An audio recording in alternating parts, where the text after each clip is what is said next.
किस सादगी से वो भी दगा दे गया मुझे, किस सादगी से वो भी दगा दे गया मुझे, जिस शख्स ने कहा था कभी देवता मुझे। सलाम, नमस्ते, सत श्री अकाल। मैं हूं आपके साथ हर्षिता मिश्रा और आप देख रहे हैं टाइम्स मेल। पूरी दुनिया में इस वक्त यूक्रेन पर रूस के हमले ने तहलका मचाया हुआ है। हर कोई कह रहा है कि आखिर इस खूंखार जंग में यूक्रेन जैसा एक छोटा देश रूस की ताकत का सामना कैसे करेगा। लेकिन जंग तो बराबरी में होती है। हार और जीत का फैसला तो तब होता है जब अमेरिका और उसकी गठबंधन देश यूक्रेन का साथ देंगे और यूक्रेन पर हमले के बाद रूस पर टूट पड़ते। लेकिन यूक्रेन पर रूस ने बहुत ही आराम से हमला कर दिया और अमेरिका के साथ साथ उनके सहयोगी देश बस एक दूसरे का मुंह ताकते रह गए। लेकिन दुनिया का सबसे ताकतवर देश अब अपनी नाकामियों का ठीकरा फोड़े तो फोड़े किस पर। अमेरिका इस वक्त खिसियानी बिल्ली की तरह खंबा नोच रहा है, लेकिन वो चाहकर भी रूस की तरफ एक पताका भी नहीं छोड़ सकता, क्योंकि रूस फौरन इसका बदला पेंटागन पर हमला कर ले लेगा। वहीं दूसरी तरफ अपना कच्छा उतारकर हवा में लहराने वाला अमेरिका अब थक चुका है। अब वो अपना कच्छा अपने सिर पर बांधकर भारत की धोती पर सवाल उठा रहा है। अमेरिका अब भारत को ही उंगली दिखा रहा है। वो अमेरिका जिसके पतलून का रूस ने फुलझड़ी बना दिया, वो अमेरिका जिसे अफगानों ने अफगानिस्तान छोड़ने पर मजबूर कर दिया, वो अमेरिका जो वियतनाम में बुरी तरह पिट कर भागा, वो अमेरिका जो इराक, सीरिया, यमन में इंसानों की लाश पर खड़ा होकर सांबा डांस कर रहा था, अब वही अमेरिका दुनिया के सबसे बड़े लोकतांत्रिक देश पर सवाल खड़ा कर रहा है। वो अमेरिका जो खुद का कच्छा, बनियान, लंगोट और पतलून हवा में उड़ाकर आतिशबाजी कर रहा है, वो अब भारत पर उसके कपड़े पहनने के अंदाज पर सवाल उठा रहा है। एक बहुत पुरानी कहावत है, सब बोले तो बोले, चलनिया ना बोले, जिसके 72 छेद, यानी जिसके खुद के कच्छे में इतने छेद हो वो भला दूसरों का लंगोट क्यों देख रहा है। अमेरिका अब यूक्रेन और रूस की जंग में भारत के रुख पर सवाल उठा रहा है। वो कह रहा है कि भारत को अपना रुख स्पष्ट करना चाहिए। लेकिन सवाल है कि अपना नफा नुकसान देखकर सवाल उठाने वाला अमेरिका उस यूक्रेन के साथ कितना खड़ा है, जिसके साथ खड़े होने का दावा वो जंग शुरू होने से लेकर जंग शुरू होने से पहले तक कर रहा था। यूक्रेन को चूना लगाने वाला अमेरिका आखिर भारत जैसे देश पर कैसे सवाल खड़ा कर सकता है, जो किसी भी गुट का हिस्सा नहीं, क्योंकि भारत ना तो अमेरिकी गुट का हिस्सा है और ना ही रूसी गुट का। इसके बावजूद भी अमेरिका बार बार भारत को देखकर अपनी आंखें लाल कर रहा है। जिसके खुद की चमड़ी रूस की पिटाई से लाल हो चुकी है, अब वही अमेरिका भारत पर सवाल उठा रहा है। अमेरिका के जख्मों का अंदाजा तब लगा हुआ जब रूस ने नाटो देशों के साथ साथ अमेरिका का पतलून उतार दिया। तब पता चला कि ढलते सूरज का रंग लाल क्यों होता है। आखिर क्यों अमेरिका अब भारत को दिखाने लगा लाल आंख। आखिर क्यों बरसों पुरानी दोस्ती भूल गया अमेरिका। आखिर क्यों भारत के रुख पर सवाल उठा रहा है अमेरिका। आखिर क्यों मोदी को देखकर लाल पीला हो रहा है अमेरिका। आखिर क्यों बाइडेन की धमकियों का फुलझड़ी बना रहा है भारत। आखिर क्यों यूक्रेन दर दर की ठोकर खाने को हुआ मोहताज। बताएंगे आपको और भी बहुत कुछ। लेकिन आप अगर हमारे चैनल पर नए हैं और पहली बार हमारी वीडियो को देख रहे हैं तो आप हमारे चैनल टाइम्स मेल को सब्सक्राइब कर लें, वीडियो को लाइक कर दें और बेल आइकन का नोटिफिकेशन बटन भी प्रेस कर दें, ताकि बिना देरी हमारी हर खबर आपको मिलती रहे। लौटते हैं आप खबर की तरफ। अमेरिकी राष्ट्रपति जो बाइडेन ने यूक्रेन रूस युद्ध पर भारत का जो रुख है उसको लेकर बहुत ही नाराजगी जताई है। सोमवार को अमेरिकी राष्ट्रपति जो बाइडेन ने कहा है कि यूक्रेन पर रूस के हमले पर भारत का रुख कुछ हद तक डमाडोल है। भारत का रुख एक जगह पर बिल्कुल भी टिकाऊ नहीं है। इसके साथ ही रूस के राष्ट्रपति व्लादिमीर पुतिन के खिलाफ संयुक्त मोर्चे के लिए यूक्रेन को धोखा देने वाले नाटो सबसे कायर साबित हो चुके यूरोपीय यूनियन और यूक्रेन को पीठ दिखाने वाले एशियाई भागीदारों समेत बीच चौराहे पर अपना कच्छा उतारकर जख्म दिखाने वाले अमेरिका की बादशाहत की बाइडेन ने जमकर तारीफ की। बाइडेन ने अमेरिका और अपने सहयोगियों की पीठ थपथपाते हुए अपनी वीर गाथा सुनाई और कहा कि नाटो इससे पहले कभी भी इतना ताकतवर और एकजुट नहीं रहा जितना आज है।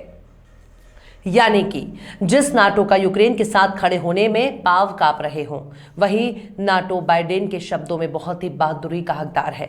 वाकई अगर दुश्मन का आहट सुनकर मैदान छोड़कर भागने वाला नाटो इस वक्त बाइडेन की नजरों में बहुत बड़ा धनुर्धारी है। यानी जो नाटो रूस से आने वाले तेज हवाओं का शोर सुनकर पैंट गीली कर देता है, बाइडेन की नजर में वो पहले से ज्यादा ताकतवर हो चुका है। दुनिया की नजर में सबसे बड़ा कायर नाटो बाइडेन की नजर में हीरो बन चुका है। शायद बाइडेन की अपने चश्मे का नंबर बदलना चाहिए, वरना बाइडेन की कयादत में अमेरिका को अपने कच्छे का नंबर भी बदलना होगा। अमेरिकी कारोबार के जुड़े बड़े बड़े नेताओं की वॉशिंगटन में हुई मीटिंग में बाइडेन ने कहा कि पूरे नाटो और प्रशांत क्षेत्र में एक संयुक्त मोर्चा था। जो बाइडेन ने कहा कि क्वाड देश में संभावित अपवाद के साथ भारत इसमें से कुछ पर अस्थिर है, लेकिन जापान और ऑस्ट्रेलिया बेहद मजबूत रहे हैं। बाइडेन ने आगे कहा कि रूसी राष्ट्रपति व्लादिमीर पुतिन ने यह अंदाजा नहीं लगाया होगा कि यूक्रेन पर रूसी हमले की वैश्विक प्रतिक्रिया में नाटो और पश्चिमी सहयोगी साथ आ जाएंगे।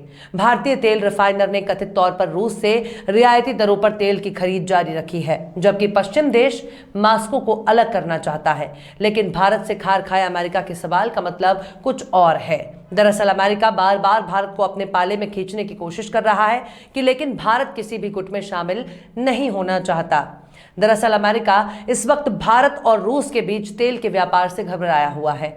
भारत और रूस के बीच क्रूड ऑयल डील को लेकर अमेरिका की घबराहट पहली बार सामने आई है। बाइडेन ने अपनी नाराजगी जताते हुए कहा कि भारत हमारा प्रमुख सहयोगी है, लेकिन यूक्रेन पर रूस के हमले पर उसका रुख कुछ हद तक अस्थिर रहा है। बाइडेन ने कहा कि इस सौदे से भारत अमेरिका के ताल्लुकात में कमी आएगी। क्वाड यानी क्वाड्रिलेटरल सिक्योरिटी डायलॉग में अमेरिका, जापान, भारत और ऑस्ट्रेलिया सदस्य हैं। इनमें से अमेरिका, जापान और ऑस्ट्रेलिया ने रूस पर सैंक्शन लगाए हैं, जबकि भारत ने रूस पर ना तो कोई प्रतिबंध लगाया है और ना ही दुनिया के बाकी देशों के लगाए गए प्रतिबंधों को पालन कर रहा है। हर हाल में हमारे देश के लिए नेहरू की गुट निरपेक्ष नीति ही काम आ रही है। हमारे देश की विदेश नीति की चर्चा की तारीफ हमारा पड़ोसी देश पाकिस्तान भी कर रहा है। रविवार को पाकिस्तान के प्रधानमंत्री इमरान खान ने अपने एक बयान भाषण में कहा कि मैं हमारे पड़ोसी मुल्क भारत की तारीफ करता हूं। इमरान ने भारत की तारीफ के कसीदे पढ़ते हुए कहा कि भारत ने हमेशा अपनी फॉरेन पॉलिसी आजाद रखी है। आज हिंदुस्तान अमेरिका और पश्चिमी देश से मिला हुआ है। क्वाड में भारत ने अमेरिका के साथ अलायंस कर रखा है। इसके बावजूद भारत कहता है कि वो न्यूट्रल है। रूस पर दुनिया ने पाबंदियां लगा रखी हैं, लेकिन भारत उससे तेल खरीद रहा है क्योंकि इंडिया की पॉलिसी अपने लोगों और अपने आवाम के लिए है। लेकिन सबसे बड़ा सवाल है कि क्या अमेरिकी प्रतिबंधों का कोई तोड़ है? क्या अमेरिका की लगाई गई पाबंदियों को दरकिनार करने का कोई रास्ता है? तो जवाब है बिल्कुल। दरअसल रूस से तेल खरीदने पर केवल अमेरिका में प्रतिबंध लगे हैं। भारत फिलहाल रूस से तेल खरीद तो सकता है, लेकिन पेमेंट में परेशानी आ सकती है। कुछ एक्सपर्ट का कहना है कि भारत और रूस रुपए और रूबल में कारोबार के बजाय बार्टर सिस्टम की तर्ज पर कारोबार कर सकते हैं, जैसे ईरान पर प्रतिबंध के दौरान भारत ने किया था। ईरान के साथ प्रतिबंधों के वक्त दोनों देशों ने बार्टर सिस्टम अपनाया था, यानी सामान के बदले सामान खरीदना।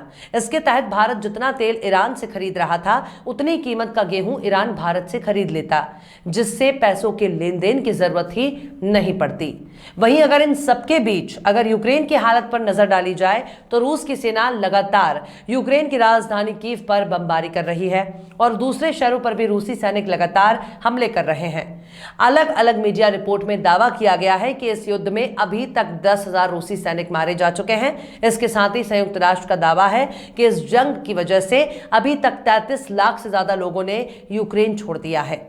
वहीं दूसरी तरफ यूक्रेन के राष्ट्रपति व्लादिमीर जेलेंस्की अभी भी आक्रामक रुख अपनाए हुए हैं।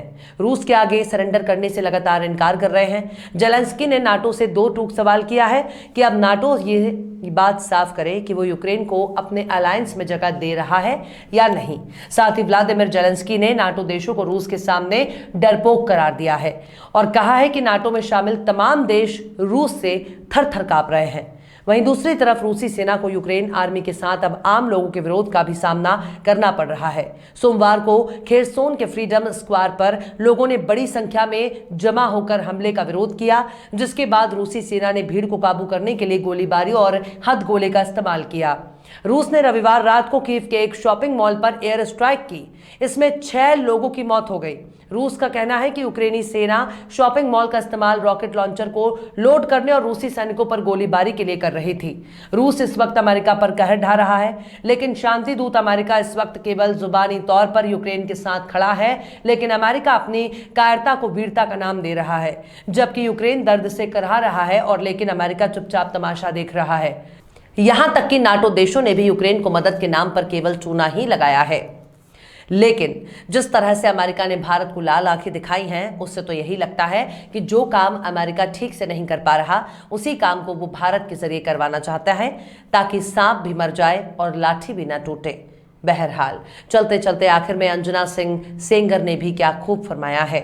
दगा फरेब जफा और गमे जुदाई मिली, दगा फरेब जफा और गमे जुदाई मिली, कदम कदम पे मुझे उससे बेवफाई मिली। फिलहाल इस वीडियो में बस इतना ही। ये वीडियो आपको कैसा लगा कमेंट बॉक्स में आप जरूर बताइए। वीडियो पसंद आए तो लाइक करें, हमारे वीडियो लिंक को फेसबुक, ट्विटर, व्हाट्सएप पर अपने रिश्तेदार यार दोस्तों को भी शेयर करें और बेबाक, निष्पक्ष, स्वतंत्र पत्रकारिता को सपोर्ट करने के लिए आप हमारे यूट्यूब चैनल टाइम्स मेल को जरूर सब्सक्राइब करें और हाँ, बेल आइकन की घंटी वाली बटन भी आप जरूर दबा दें ताकि आपको हमारे आने वाले नए वीडियो की नोटिफिकेशन फौरन ही मिल जाए। फिर मिलते हैं किसी और वीडियो में एक नई खबर के साथ। हर्षिता मिश्रा को दीजिए इजाजत। जय हिंद। तो देख लिया आपने हमारे इस वीडियो को। हमें उम्मीद है कि आपने हमारे वीडियो को लाइक किया होगा और दूसरों को भी शेयर किया होगा। अगर अभी तक आपने हमारे चैनल टाइम्स मेल को सब्सक्राइब नहीं किया है तो जल्दी से सब्सक्राइब कर दें और बेल आइकन भी प्रेस कर दें।